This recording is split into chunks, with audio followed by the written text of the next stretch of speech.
Pemirsa, masih bersama kami dalam Kabar Banjarmasin. Gesan yang hanya bergabung, berikut berita Banjarmasin utama hari ini.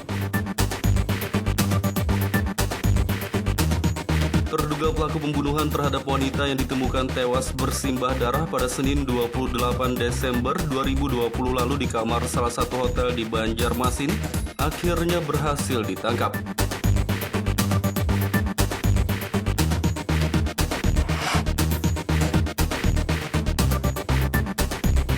Seorang pria di Banjarmasin nekat mengedarkan narkoba padahal tempat tinggalnya hanya berjarak sekitar 50 meter dari kantor polisi.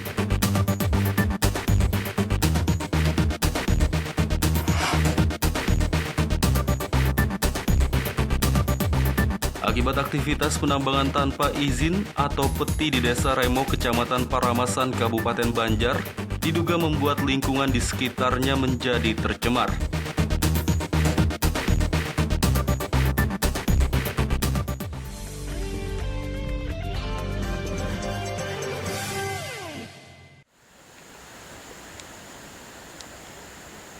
Akibat aktivitas penambangan tanpa izin atau peti di Desa Remo, Kecamatan Paramasan, Kabupaten Banjar, diduga membuat lingkungan di sekitarnya menjadi tercemar. Untuk memastikan dugaan tercemarnya lingkungan di dekat aktivitas peti Desa Remo, Kecamatan Paramasan, Kabupaten Banjar, Satgas Peti bersama Dinas Lingkungan Hidup Provinsi Kalsel dan Dinas Lingkungan Hidup Kabupaten Banjar mendatangi lokasi tambang batu bara tersebut. Tak hanya melihat langsung lahan pertambangan ilegal tersebut, kedatangan mereka juga untuk mengambil sampel air di sekitar tambang. Kepala Dinas Provinsi Kalsel Hanifah Dwi Nirwana mengatakan, sampel air yang telah diambil akan diteliti dan nantinya hasil penelitian terhadap air tersebut akan dirilis. Ia berharap semua pihak terkait harus kompak mengatasi permasalahan peti dan harus memikirkan masyarakat di sekitar tambang agar jangan sampai terdampak pencemaran lingkungan. Kita sedang mempelajari ya dari kondisi visual yang kita lihat di lapangan pasca kegiatan peti, karena pada saat ini memang yang kita lihat pasca peti ya. Kemudian kita masih harus menganalisis kondisi airnya. Kita sudah ambil di titik lokasi yang ada di hulu, di tengah, sama yang di sini yang di dekat dengan masyarakat. Nanti akan kita rilis secara resmi bagaimana kondisi air tersebut, kemudian bagaimana langkah-langkah selanjutnya setelah kita melihat hal seperti ini. Bagaimanapun juga kami sangat berharap bahwa kita bersama-sama, sini Dinas Lingkungan Hidup, Provinsi, Kabupaten, dan juga APH, kita akan bersinergi untuk bisa bagaimana kita mengatasi masalah peti. Tentunya kita juga tidak akan mengabaikan bagaimana kepentingan masyarakat yang ada di sekitar. Sementara advokat VT Antang Gunung Meratus, Suhardi menyatakan dari hasil pengawasan yang dilakukan pihaknya bersama instansi terkait telah mendapati identitas terduga pelaku peti di kawasan ini dan telah dilaporkan ke Polres Banjar. Bahwa ada dugaan peti yang inisialnya disebut Peti Anto di Blok 1. Nah, itu sudah kita lakukan dumas di Polres Banjar. Nah, kemudian perkembangan terakhir yang kita konfirmasi di Polres berdasarkan penyampaian melalui surat SP2HP bahwa dugaan aktivitas seperti itu yang dilakukan oleh atas nama Sugianto itu masih dalam tahap penyelidikan oleh tim penyidik Tipiter Polres Banjar. Nah, untuk bukti-bukti itu masih diperlukan tambahan bukti lainnya. Artinya kita tetap mengumpulkan bukti-bukti tambahan. Nah, selain melakukan bukti-bukti tambahan yang kita serahkan di Polres Banjar, penelitian sampel air yang diduga tercemar hasilnya akan keluar dalam 1 pekan ke depan. Sementara laporan peti yang sudah dimasukkan ke Polres Banjar masih diselidiki kepolisian.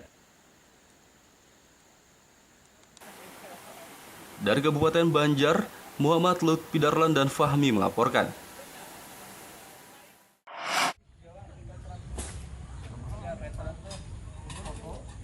Lahan milik Siti Mariam dan anaknya Helmi Mardani di Desa Jingahabang Ilir, Kecamatan Karangintan, Selasa pagi kemarin dieksekusi. Eksekusi lahan ini untuk melanjutkan kembali pembangunan Jalan Tol Matraman, Kabupaten Banjar.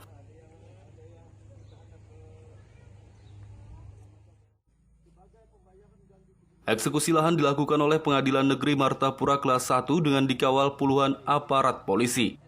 Eksekusi disaksikan oleh jurusita Iman Sah dan pemohon dari PUPR Provinsi Kalsel Nur Samsi.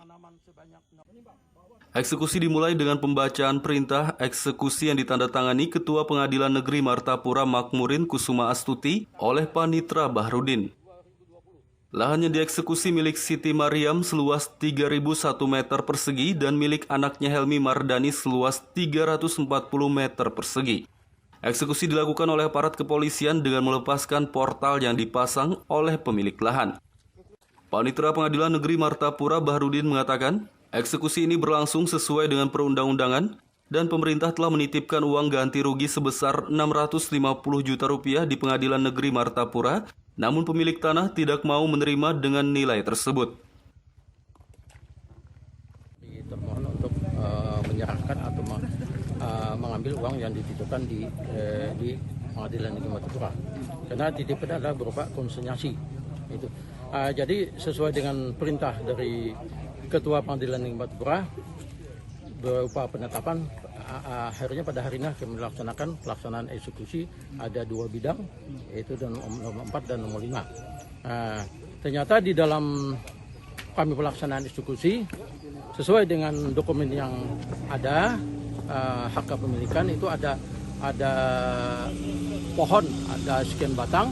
Ternyata kami lihat tidak ada lagi pohonnya, tapi dalam prosedur kami tetap melaksanakan, karena berita tetap melaksanakan, dan nanti di dalam berita acara kami masukkan bahwa kenyataan ini fakta di lapangan tidak ada lagi pohon. Sementara Kabid Penataan Ruang PUPR Kalsel Nur Samsi mengatakan, karena lahan ini sudah dieksekusi maka pembangunan jalan tol Matraman akan segera dilanjutkan. Menurutnya jalan tol tersebut untuk mengurai kemacetan yang kerap terjadi di kota Martapura. Jadi salah satu alternatif untuk memecah arus yang diayani sekarang. Nah, ini sudah saya jelaskan juga beberapa kali bahwa ini adalah salah satu rencana jangka menengahnya Kalimantan Selatan. Ketika 2005 itu jembatan Martapura itu tidak bisa dilewati karena rusak.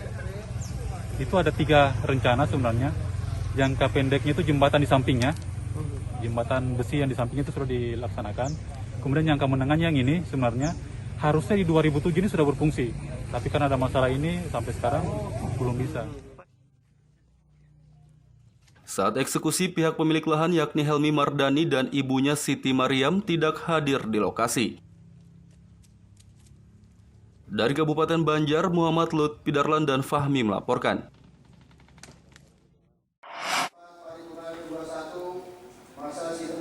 Pengesahan Perda Retribusi Minuman Beralkohol atau Minol ditunda karena belum mendapat jawaban dari Wali Kota Banjarmasin.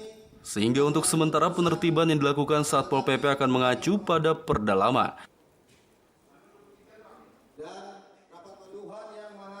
Ketua Badan Pembentukan Peraturan Daerah Bapemperda DPRD Banjarmasin, Arufah Arif mengatakan pihaknya sudah melakukan koordinasi kepada Wali Kota Banjarmasin terkait revisi perubahan atas rancangan Perda Minol. Selain itu, pembahasan mengenai perda tersebut juga sudah dilakukan oleh kedua belah pihak, baik legislatif maupun eksekutif. Namun hingga di penghujung bulan Desember 2020 ini pihaknya belum mendapat jawaban dari Wali Kota Banjarmasin, sehingga pengesahan Perda Minol masih ditunda. Terkait dengan Perda Minol yang kemarin dipending oleh Wali Kota. Tapi sampai hari ini belum ada jawaban dari pihak pemerintah kota. Pemperda akan terus melakukan klarifikasi atau konfirmasi ke pihak pemerintah kota terkait perda itu, Pak? Iya, kami selalu konfirmasi, bahkan ke SKPD terkait khususnya bagian hukum kan dari pemerintah kota, kami selalu mempertanyakan itu kelanjutan seperti apa, selain daripada surat resmi dari yang kami sampaikan kepada tujuan Wali Kota. Karena pengesahan Perda Retribusi Minuman Beralkohol ini masih ditunda, penertiban yang dilakukan Satpol PP Banjarmasin akan mengacu pada perda yang lama. Dari Banjarmasin, Muhammad Lutfi Darlan dan Zoanda melaporkan.